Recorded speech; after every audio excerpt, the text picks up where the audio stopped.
Hello बच्चों, let's read this question. Last line of Lyman series for H atom has wavelength lambda 1 angstrom. The second line of Balmer series has lambda 2 angstrom. Then we have to find the relationship between lambda 1 and lambda 2. So key concept इसमें लग जाएगा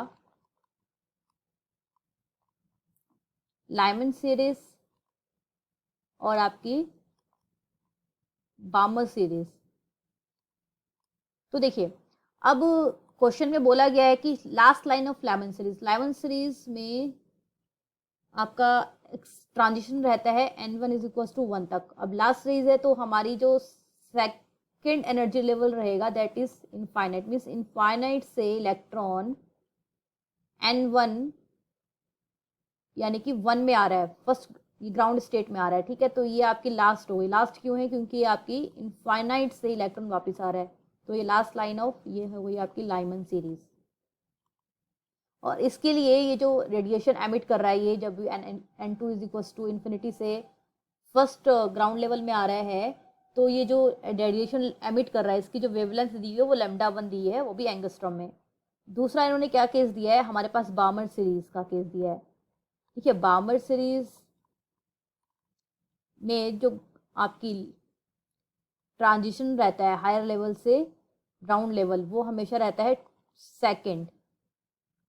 इसमें जो आपकी Lyman series में जो lower energy level रहता है वो 1 रहता है और बामर में रहता है 2. तो ये n1 2 हो गया यहाँ पे. अब यानी कि ये n इज इक्वल टू 3 से ट्रांजिशन होगा या फिर n इज इक्वल टू 4 से ट्रांजिशन होगा. ये हो गई हमारी फर्स्ट लाइन. अब उसने कौन सी बोला? Second line. तो ये हो गई हमारी second line, n is equal to 4. तो ये बामर सीरीज में हो गया. इसके लिए जो लैम्डा निकल रहा है यहाँ पे, रेडिएशन निकल रही है, इसकी जो वेवलेंथ दी है वो लैम्डा 2 एंगस्ट्रॉम दी है. अब हमारे पास एक रिलेशन रहता है लैम्डा के बीच में और प्रिंसिपल शेल के बीच में. तो 1 upon lambda is equal to R, that is Rydberg constant.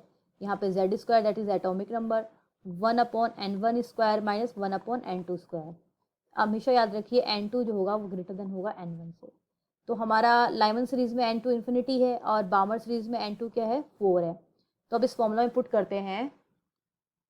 तो देखिए, last line of Lyman series, last line कब जनरेट होगी लाइमन सीरीज के? जब आपका इनफाइनाइट से n इज इक्वल टू 1 में ट्रांजिशन होगा. तो ये इनफाइनाइट हमारी n2 हो गया और ये n1 हो गया 1.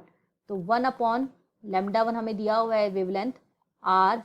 हाइड्रोजन के लिए एटॉमिक नंबर 1 रहता है, तो 1 square in bracket n1 square यानी 1 स्क्वायर माइनस n2 स्क्वायर यानी इनफाइनाइट स्क्वायर.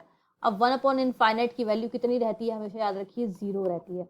इनफाइनाइट से डिवाइड करेंगे किसी वैल्यू को तो वो 0 आ जाएगा, यानी 1 अपॉन लैम्डा 1 हमारा किसके इक्वल हो गया? r के. सिमिलरली जो सेकेंड आपकी लाइन है किसकी? बामर सीरीज की. अब सेकेंड लाइन आपको कब मिलेगी बामर सीरीज की? जब n2 4 से ट्रांजिशन होगा n1 इज इक्वल टू 2 में. ये हमेशा सेम रहता है बामर सीरीज में और लाइमन में ये 1. ट्रांजिशन हमेशा 2 में होगा बामर में और लाइमन में हमेशा 1 में होगा. तो इसके लिए वेवलेंथ हमें दी है lambda 2 is equal to R Z square यानी 1 स्क्वायर, 1 अपॉन n1 स्क्वायर यानी 2 स्क्वायर माइनस 1 अपॉन 4 स्क्वायर यानी यहाँ पर आ जाएगा 16. अब जब आप इसको सॉल्व करते हैं तो r इंटू 3 अपॉन 16 आ जाएगा. अब देखिए 1 upon lambda 2 is equal to क्या आ गया? r कितना है हमारा यहाँ पे? ये 1 अपॉन लैम्डा 1 के इक्वल है r.